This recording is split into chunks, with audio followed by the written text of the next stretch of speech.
आपके लिए लेके आए हैं पाइथन, जिसमें हम आपको प्रैक्टिकल वर्क करके बताएंगे कि कैसे आप स्टार्ट कर सकते हैं। इस लेक्चर के अंदर हम बेसिक बातें आपको बताएंगे। ये वीडियो शुरू करते हैं। वीडियो शुरू करने से पहले अगर आप इस चैनल पे न्यू हैं तो इस चैनल को सब्सक्राइब करना मत भूलिएगा। शुक्रिया। देख रहे हैं कि पाइथन है क्या। पाइथन एक्चुअली जो है वो एक हाई लेवल प्रोग्रामिंग लैंग्वेज है जो आपके प्रॉब्लम को चंद मिनटों के अंदर सॉल्व करके आपको आप यूज़र के लिए वो आसानी बना देती है। और ये इजी होती है। इसका सिंटैक्स बिल्कुल इजी होता है। Line by line check check करता है इसका कंपाइलर। और जहाँ पे इसकी एरर आ रहा होता है तो फिर वहीं पे इसको सेट करके फिर आगे इसको मूव ऑन करता है।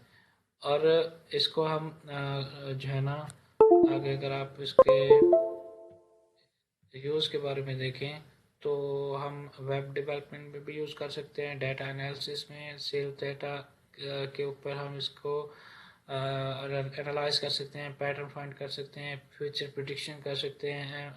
मशीन लर्निंग में भी यूज़ कर सकते हैं हम, और एआई में भी रिकमेंडेशन सिस्टम, चैटबॉट वगैरह, ऑटोमेशन, गेम डेवलपमेंट में भी हम इसको यूज़ कर सकते हैं। और इसमें जो डाटा होता है वो क्या होता है। एक्चुअली डाटा जो होता है वो हमारे पास इंफॉर्मेशन होती है। वो किसी पर्सन के भी हो सकती है, किसी डिपार्टमेंट के भी हो सकती है। और इस इंफॉर्मेशन को स्टोर करने के लिए हम क्या है, सॉफ्टवेयर यूज़ करते हैं, जैसा कि माइक्रोसॉफ्ट हो गया। एक्सेल में हम डाटा स्टोर करते हैं। डेटाबेस हो गया, एसक्यूएल के जो सर्वर्स होते हैं जिसमें हमारा डाटा पड़ा होता है जेसन फॉर्मेट में। तो ये सारे क्या है कि डाटा को स्टोर करने के सॉफ्टवेयर हैं। और डाटा हमारे पास किसी भी सोर्स से आ सकता है। उसके बाद हम देखते हैं डाटा की टाइप्स। डाटा के हमारे पास जो पाइथन के अंदर बिल्ट इन होती है ना, वो होती है इंटीजर, फ्लोट और कम्प्लेक्स। ठीक है। इंटीजर्स जो होते हैं हमारे पास होल नंबर होते हैं। फ्लोट में हमारे पास पॉइंट में डाटा आ रहा होता है। कम्प्लेक्स में हमारे पास कंजुगेट और ये सारी चीज़ें होती हैं। उसके बाद हमारे पास स्ट्रिंग्स, लिस्ट, ट्रिपल और रेंज होती हैं। तो हमारे पास जो स्ट्रिंग टाइप्स का डेटा होता है जिसमें हम पैराग्राफ भी लिख सकते हैं। मतलब जो चीज़ हम एज इट इज़ लिखेंगे वो एज इट इज़ प्रिंट होके आ जाएगी। हम नेक्स्ट प्रिंट स्टेटमेंट के बारे में पढ़ेंगे कि प्रिंट स्टेटमेंट क्या होती है। तो लिस्ट में हम जब हम किसी चीज़ की लिस्ट बनाते हैं तो वो म्यूटेबल होती है। उसको हम कहीं से भी चेंज कर सकते हैं और कभी भी। और जो हमारे पास इम्यूटेबल होती है वो ट्रिपल होती है, उसमें हम चेंज नहीं कर सकते। मगर ये डिपेंड करता है इस सिचुएशन ऑफ डाटा के ऊपर कि आपने उसको प्रॉब्लम के मुताबिक चेंज करना है या नहीं करना टाइप्स को। ठीक है। और उसके बाद हम देखते हैं नॉन टाइप्स भी होती है। अब उस जिसमें हमारे पास मिसिंग वैल्यूज़ होती है।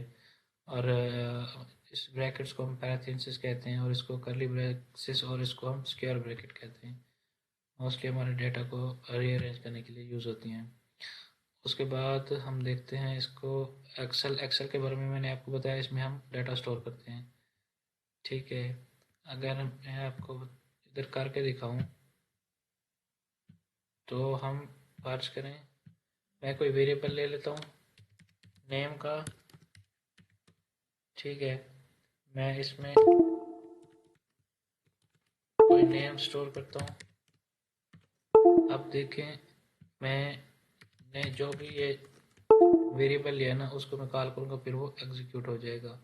अगर मैं इसको प्रिंट करना चाहूँ प्रिंट स्टेटमेंट की मदद से, तो मैं कहता हूँ कि प्रिंट द नेम।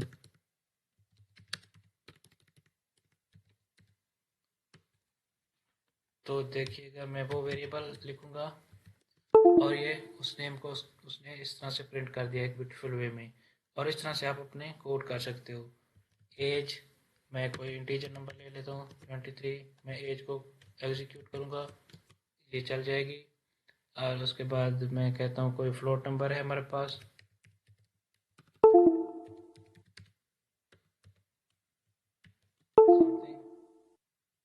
और इसको मैं करता हूँ। आज की क्लास हम यहीं पे एंड कर रहे हैं। इंशाल्लाह नेक्स्ट मिलते हैं नेक्स्ट क्लास के अंदर। Thank you.